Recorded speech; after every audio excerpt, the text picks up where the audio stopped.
पिछले जन्म में मैं तथाकथित जस्टिस के बहकावे में आ गया था और मैंने अपने ही अंडरवर्ल्ड पिता को फांसी के तख्ते तक पहुंचा दिया था। जाने से पहले उनके दिल में मेरे लिए जरा भी शिकायत नहीं थी। उनकी आंखों में सिर्फ मेरे लिए संतोष और उम्मीद थी। जब पिता एग्जीक्यूशन ग्राउंड पर गिर पड़े तभी मुझे सच्चाई का एहसास हुआ। वह तथाकथित जस्टिस दरअसल बड़े लोगों की मनमानी और कमजोरों पर ऑपरेशन करने का एक टूल भर था। अंतहीन रिग्रेट और गिल्ट की लहरों ने मुझे पूरी तरह डुबो दिया, इतना कि सांस लेना भी मुश्किल हो गया। जब मैंने दोबारा आंखें खोली तो पाया कि मैं पुनर्जन्म लेकर ठीक उस पल में लौट आया हूँ जब पिता गैंग वॉर के लिए निकलने वाले थे। यान्सी, उठ गया है तो जल्दी स्कूल वापस जा, यहाँ हालात खराब हैं, थोड़ी देर में लड़ाई शुरू होगी, कहीं खून से लथपथ मत हो जाना। पिता ने यह रफ वार्निंग दी, लेकिन उनके लहजे में छिपी चिंता साफ महसूस हो रही थी। फिर वह मुड़े और कमरे में मौजूद भालू जैसे विशाल शरीर वाले आदमियों पर गरज उठे। क्या कर रहे हो सब, जल्दी करो, चाकू कहाँ है? वही जो अभी तेज कराया था। लुये, जिसका निकनेम जंगली मुर्गा था, पिता का सबसे वफादार आदमी था। पिछले जन्म में इसी गैंग वॉर में उसका हाथ बेरहमी से काट दिया गया था और वह पूरी जिंदगी के लिए डिसेबल्ड हो गया था। बाकी उम्र दर्द और पछतावे में बिताई थी। भाइयों, चेंचे उस हरामी ने मेरे सिर पर चढ़कर नाचना शुरू कर दिया है। हमारा सप्लाई सोर्स छीन लिया, हमारी गाड़ियां तोड़ दी और आज हमारे इलाके पर भी कब्जा करना चाहता है। क्या हम यह सब सह लेंगे? कभी नहीं। भाइयों की गर्जना से पूरी छत कांप उठी। हर आवाज गुस्से और किलिंग इंटेंट से भरी थी। पिता ने सामने का दृश्य देखा और उनकी आंखों में मौजूद आखिरी झिझक भी गायब हो गई। उसकी जगह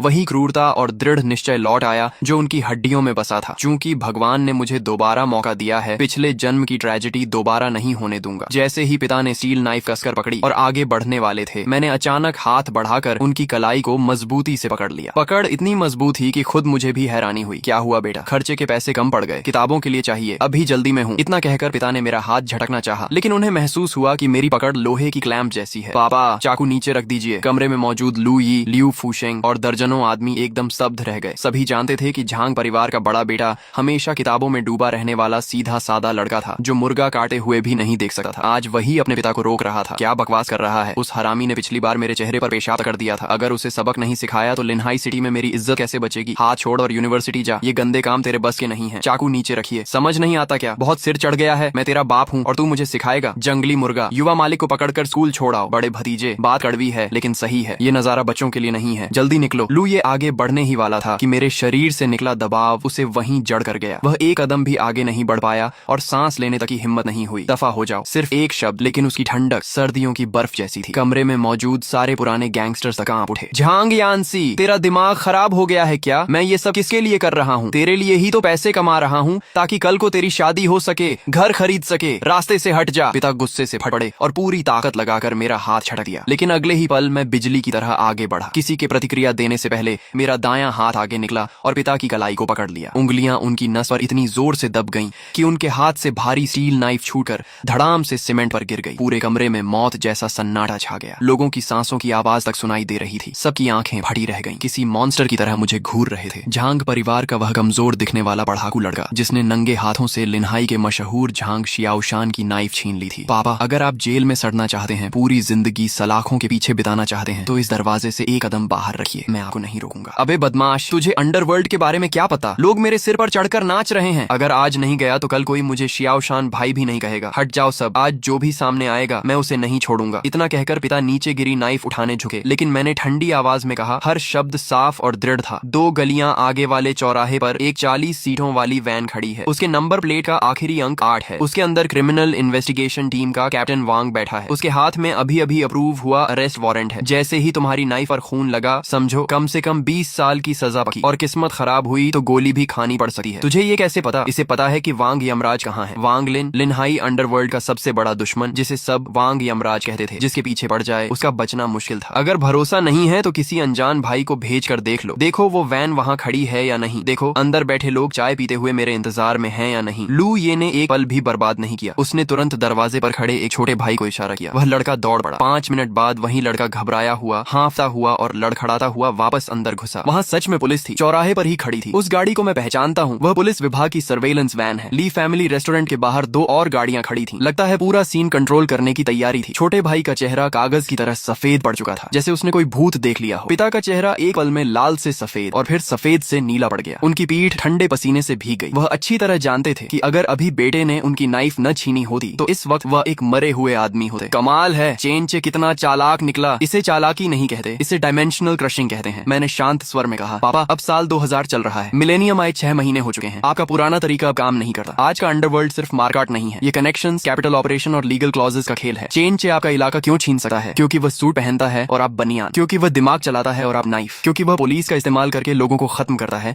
और आप खुद को जेल भिजवाने में लगे रहते हैं। पिता ने दांत भींचे। तो फिर क्या करें? वह खुलेआम मेरे मुंह पर तमाचा मार रहा है। क्या मैं कछुए की तरह सिर छिपा लूं? ये इंसल्ट मैं नहीं सह सकता। पापा, मैं आपका बेटा हूँ। कोई मेरे बाप को परेशान करे तो मैं उससे भी ज्यादा उसे खत्म करना चाहता हूँ, लेकिन तरीका बदलना होगा। 3 दिन, सिर्फ 3 दिन। ये सारे भाई मुझे सौंप दीजिए, कंपनी की सील मुझे दे दीजिए और सब लोग अपनी नाइफ्स फेंक दें। मैं नाइफ नहीं छूऊंगा, गन नहीं उठाऊंगा। सिर्फ 3 दिनों में मैं चेन चे को हमारे घर के दरवाजे पर घुटने टेकने पर मजबूर कर दूंगा। वह कब्जा किया हुआ इलाका खुद लौट आएगा और पैसे भी हाथ जोड़कर वापस देगा। अगर मैं ऐसा न कर पाया तो जिंदगी भर आपके किसी काम में दखल नहीं दूंगा। फिर चाहे आप जेल जाएं, मैं खुद खाना पहुंचाऊंगा। बड़े भतीजे, कहीं पढ़ाई करते करते दिमाग तो खराब नहीं हो गया? चेनचे कोई मामूली आदमी नहीं है। इतनी बड़ी बड़ी बातें मत करो। चुप रहो। पिता ने दहाड़ लगाई। मैं इस बार तुझ पर भरोसा करता हूँ। वैसे भी अगर आज तू न होता तो मैं अभी जेल की कोठरी में बैठा होता। ये जान तूने बचाई है, ये कंपनी भी आखिर तुझे ही देनी है। जो करना है कर, लेकिन बेटा, हमारे पास इन रफ भाइयों के अलावा है ही क्या? तू उसे हराएगा कैसे? यह सुनकर मैं धीरे से मुस्कुराया। उस पल मेरी सभ्य दिखने वाली आंखों में बर्फ जैसी ठंडी क्रूरता उमड़ रही थी। मैं किसी ऐसे जहरीले सांप जैसा लग रहा था जिसने अभी अभी अपने दांत दिखाए हों। एक कल्चर्ड विलन, लेकिन बेहद खतरनाक। ये तो बहुत आसान है। सबसे पहले ये कपड़े बदलो, जाकर सबसे महंगा सूट खरीदो। अगले दिन लिनहाई सिटी के इंटरनेशनल ट्रेड बिल्डिंग में पिता अपनी गर्दन पर बंधी टाई से जूझ रहे थे। उनका चेहरा लाल हो रखा था, पूरा शरीर असहज था और चिड़चिड़ाहट साफ दिख रही थी। धत्त तेरे की, इसमें तो सांस भी नहीं ली जा रही। लियो अंकल, अकाउंट बुक लाइए। युवा मालिक, आप अकाउंट बुक का क्या करेंगे? ये बहुत बोरिंग चीज है, आपको समझ नहीं आएगी। लियो फूशेंग कंपनी का पुराना कर्मचारी था और पिता का सबसे भरोसेमंद स्टीवर्ड भी, लेकिन मैं उससे बेहतर जानता था कि उसके हाथ साफ नहीं थे। वह बेहद डरपोक और मौके पर रंग बदलने वाला आदमी था। पिछले जन्म में वही आखिरी समय पर चेनचे के पक्ष में चला गया था और कई खतरनाक जानकारी उसे दी थी। मैं नहीं पढ़ूंगा, तुम पढ़कर सुनाओ। पिछले महीने का एंटरटेनमेंट एक्सपेंस और अभी खरीदे गए स्टील का बिल। लियो फूशेंग के दिल में घबराहट दौड़ गई, माथे पर पसीना छलक आया। स्टील 10 टन खरीदा गया, प्रति टन 3260, कुल 32,600। लियो अंकल, ये स्टील किस दुकान से खरीदा? मार्केट रेट से 20% ज्यादा है। वो इमरजेंसी ऑर्डर था, इसलिए एक्स्ट्रा चार्ज लगा। अच्छा, आगे पढ़ो। 8 मई, एंटरटेनमेंट एक्सपेंस 50,000। किसकी entertainment? Industry and commerce bureau के कुछ लीडर्स की। कौन से लीडर्स? नाम क्या थे? कहाँ खाना खाया? कौन सी शराब पी? लियो फूशेंग पूरी तरह घबरा गया, हकलाने लगा। आधे घंटे में भी एक शब्द न बोल पाया। ये सब दूसरे भाई लियो ने अरेंज किया था, मुझे ठीक से नहीं पता। अगले ही पल मैंने जोर से अकाउंट बुक पर हाथ मारा। आवाज ज्यादा नहीं थी, लेकिन दबाव ऐसा था कि पूरी मेज कांप उठी। लियो फूशेंग डरकर जमीन पर बैठ गया, उसका चेहरा सफेद पड़ गया। बाहर सिगरेट पी रहे पिता भी चौंक गए, उनके हाथ से सिगरेट लगभग गिर गई। लियो अंकल, यह अकाउंट बुक कूड़े का ढेर है। तुमने कितना पैसा खाया मैं नहीं पूछ रहा, लेकिन ये 50,000 आखिर किसकी जेब में गया? और फेक अकाउंट्स बनाने का आदेश किसने दिया? जवाब देने से पहले अच्छी तरह सोच लो। लियो फूशेंग का चेहरा कागज की तरह सफेद हो गया, होंठ कांपने लगे, ठंडा पसीना चेहरे से बहने लगा। ठीक है, अकाउंट बुक यहीं रहने दो। लियो अंकल, जाकर मुंह धो लो, पूरा पसीना पसीना हो रखा है। क्या हुआ बेटा? हिसाब में गड़बड़ है। पापा, ये कंपनी आज तक सिर्फ आपकी किस्मत के सहारे जिंदा है। चलिए, समय हो गया, चेनचे से मिलने चलते हैं। सच में जाएंगे? हम तो कुछ लेकर भी नहीं जा रहे, मुझे अच्छा नहीं लग रहा। किसने कहा कुछ नहीं ले जा रहे? मैंने अपने ब्रीफ केस से मोटी फाइल निकाली और पिता को थमा दी। पिता ने उसे खोला और उनकी आंखें लगभग बाहर निकल आईं। अंदर चैन फैमिली एंटरटेनमेंट सिटी और डिंगशेंग केटीवी में मौजूद बड़े फायर सेफ्टी वायोलेशंस की इन्वेस्टिगेशन रिपोर्ट थी। साथ ही चैन लॉजिस्टिक्स की 1999 की टैक्स इवेजन डिटेल्स की कॉपीज भी थी। यहाँ तक कि कुछ धुंधली लेकिन साफ पहचानी जा सकने वाली फोटोज भी थी। उनमें चेनचे कई नाबालिग लड़कियों को गले लगाकर प्राइवेट रूम में बैठा था। बेटा, ये सब कहाँ से मिला? चेन फैमिली एंटरटेनमेंट सिटी की फायर सेफ्टी प्रॉब्लम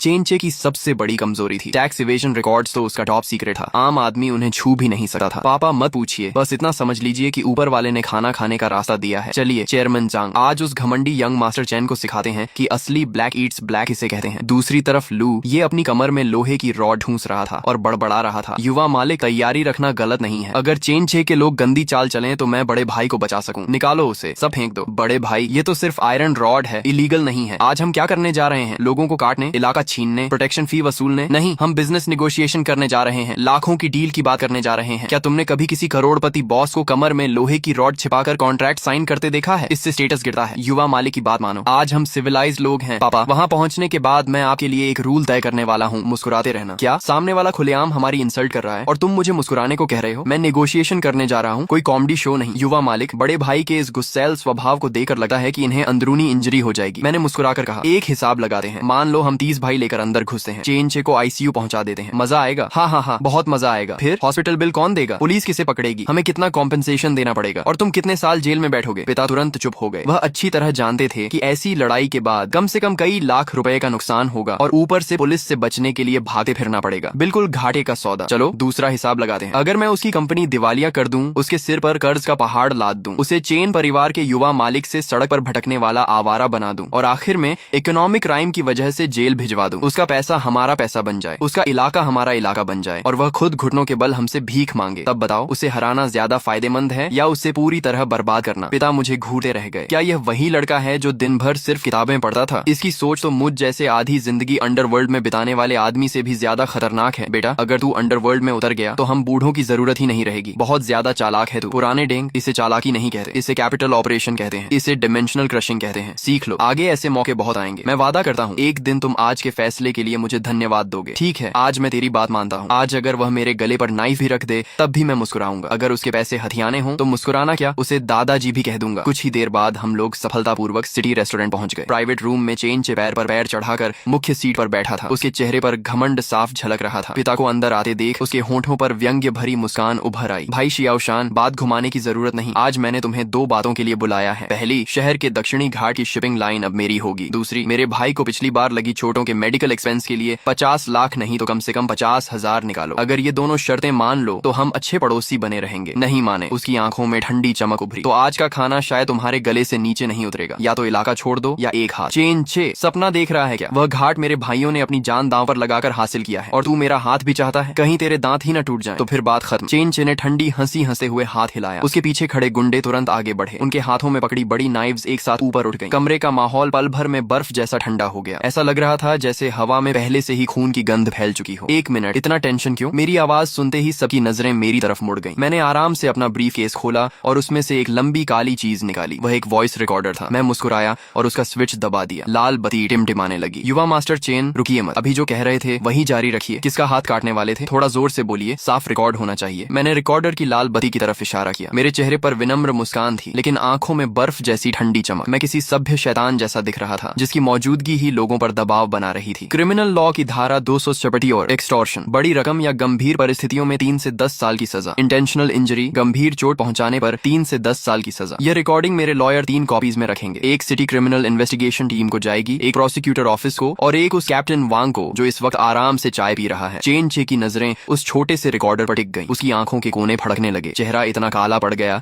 जैसे उससे पानी टपकने लगे। उसकी आंखों में गुस्सा और ह्यूमिलिएशन साफ दिख रही थी। चेन चे पूरी तरह भड़क उठा। धत तेरे की, चालाकी कर रहे हो, ऐसा मत कहिए, ये बिजनेस हैबिट है। तभी अचानक पिता ने जोर से मेज पर हाथ मारा और खड़े हो गए। कौन है जो हिम्मत करेगा? ये मेरी जगह है, इन्हें पकड़ो। लेकिन उनके बोलने से पहले ही मैंने एक हाथ से उनके कंधे को मजबूती से दबाकर उन्हें बैठा दिया। पिता ने मेरा हाथ झटक दिया और गुस्से से बोले, बेटा तुम समझ नहीं रहे हो हालात, ऐसे बैठे रहेंगे तो मर जाएंगे। मैंने शांत आवाज में कहा, पापा आप चेयरमैन हैं। चेयरमैन हाथ नहीं चलाता, दिमाग चलाता है। इतना कहकर मैंने अपनी जेब से एक छोटी लाल किताब निकाली। भारतीय दंड संहिता, क्रिमिनल लॉ। उसका लाल कवर मंद रोशनी में भी चाकू से ज्यादा चमक रहा था। दोस्तों, आईपीसी की धारा 254 के अनुसार किसी भी क्रिमिनल गैंग को ऑर्गेनाइज या लीड करने पर 7 साल से ऊपर की सजा होती है और जो लोग एक्टिवली शामिल हैं उन्हें 3 से 7 साल तक की सजा हो सकती है। अगर अभी तुमने हमला किया तो मेन कल्प्रिट तुम बनोगे, सीधे 7 साल जेल। सोचो, तुम्हारी पत्नी और बच्चे तुम्हारा इंतजार करेंगे, बाल सफेद हो जाएंगे सिर्फ चेन चे के कुछ हजार रुपए के लिए। तुम लोग डरपोक हो गए हो एक स्टूडेंट से। मैंने फिर धीरे से अपना ब्रीफ केस खोला और उसमें से मोटे डॉक्यूमेंट्स का एक हिस्सा बाहर निकाला। सिर्फ टाइटल दिखाया। वो टाइटल ही काफी था चेन चे को हिला देने के लिए। चेन चे, मारपीट में क्या रखा है? चलो बिजनेस की बात करते हैं। Fire safety compliance, tax compliance, और जहां तक मुझे पता है तुम्हारे चेन रेस्टोरेंट का कैश फ्लो इस महीने बहुत खराब चल रहा है। मैं थोड़ा रुका और उसकी तरफ देखा जैसे कोई फंसा हुआ शिकार देख रहा हो। अगर ये फाइल्स म्यूनिसिपल ऑफिस और टैक्स ब्यूरो तक पहुंच गईं तो क्या होगा? 3 महीने का शटडाउन, भारी पेनल्टी और भारी टैक्स रिकवरी। उस समय तुम्हारे लोन शार्क्स तुम्हारी चमड़ी तक उतार लेंगे। चेन चे के माथे पर पसीना भर गया। उसके अंदर का डर साफ दिख रहा था। वो समझ गया था कि अगर ये चीजें बाहर गईं तो उसका पूरा साम्राज्य टूट जाएगा। उसके लोग धीरे धीरे पीछे हटने लगे और आखिरकार बिना कुछ कहे पूरे डर के साथ बाहर निकल गए। अब कमरे में सिर्फ 3 लोग बचे थे। पिता मुझे देख रहे थे, आंखों में डिसबिलीफ था। एक किताब, कुछ कागज और ये मेरे चाकू से ज्यादा खतरनाक साबित हो गए। मैंने शांत होकर कहा, चेनचे अब गुस्सा शांत करो, अब हम कॉम्पेंसेशन की बात कर सकते हैं। चेनचे ने दांत भींच लिए और मुझे घूरते हुए बोला, बोल इस मैटर को खत्म करने के लिए क्या चाहिए? कितना पैसा? मैंने 3 उंगलियां उठाई। 3 लाख। कमरे की हवा जम गई। पिता की आंखें फट गईं। क्या बेटा तू पागल हो गया है? मैं तो कभी इतने में किडनैपिंग भी नहीं करता था। चेनचे पहले स्टन्ड हुआ, फिर जोर से हंस पड़ा और मेज पर हाथ मार दिया। 3 लाख? तू सच में गरीब हो गया है क्या? मेरे ऊपर एक्सटॉर्शन कर रहा है? तुम्हें लगता है मैं पुलिस नहीं बुला सका? मैं शांत मुस्कान के साथ बोला, मैं एक लॉ अबाइडिंग सिटीजन हूँ। ये एक्सटॉर्शन नहीं है, ये लेजिटिमेट कॉम्पेंसेशन है, लेबर फी और मेंटल डैमेज कॉम्पेंसेशन। ठीक है, बताओ किस काम के 3 लाख? अगर तुम ठीक से जस्टिफाई नहीं कर पाए तो आज तुम और तुम्हारे पिता दोनों यहाँ से सीधा बाहर नहीं जा पाओगे। मैंने पहली उंगली उठाई। पहला, मेंटल डैमेज कॉम्पेंसेशन। मेरे फादर यंग शौशान बाहर से टफ दिखते हैं लेकिन अंदर से काफी सेंसिटिव हैं। तुम्हारे लोगों ने हथियार लेकर उन पर हमला किया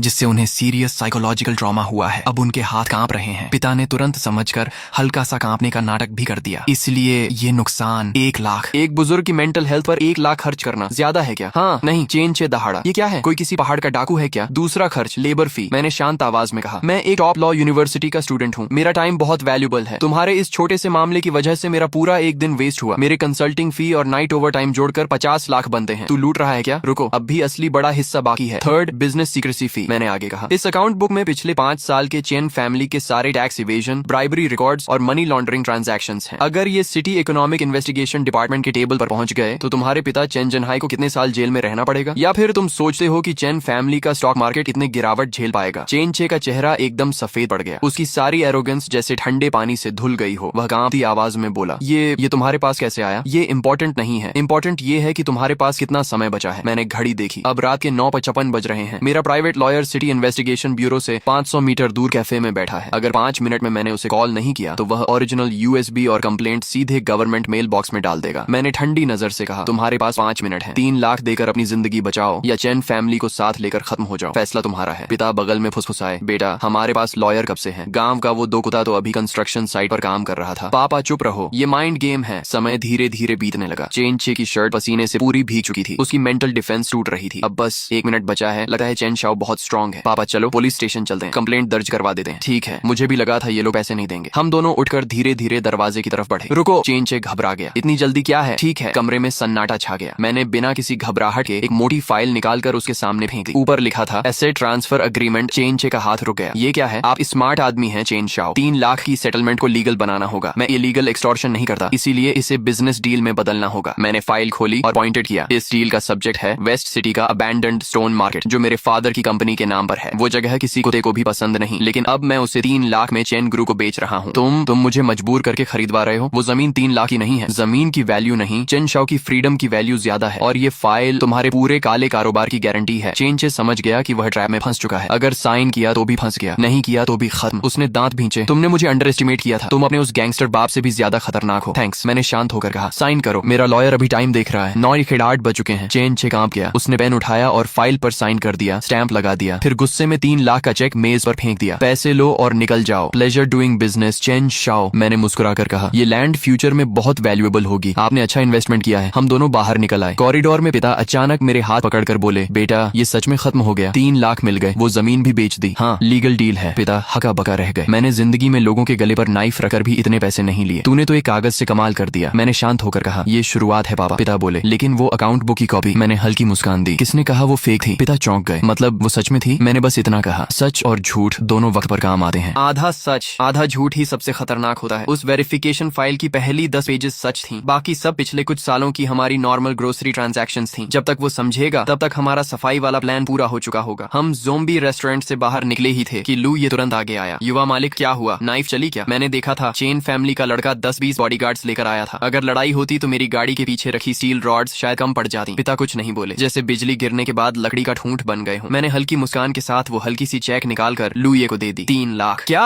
लूये की आवाज फट गई। उसकी आंखें बाहर आने को हो गई, जैसे किसी ने गला पकड़ लिया हो। बड़े भतीजे, तुमने चेंचे की तिजोरी ही उड़ा दी। फिर मैंने पिता की तरफ देखा। पापा, पहले आप लोग जब 30-40 भाइयों के साथ इलाका लेने जाते थे और 3-4 बार कटने के बाद भी लड़ाई करते थे तो आखिर में कितना मिलता था? पिता कुछ देर सोच में पड़ गए। उस लड़ाई में शायद 800 रुपए मिले थे। फिर उन्होंने याद करते हुए कहा, या शायद 1000, क्योंकि मैं लीडर था इसलिए मुझे 200 ज्यादा मिले थे। पूरी जान दांव पर लगा दी, खून बहाया और बदले में सिर्फ 800 रुपए मिले। अगर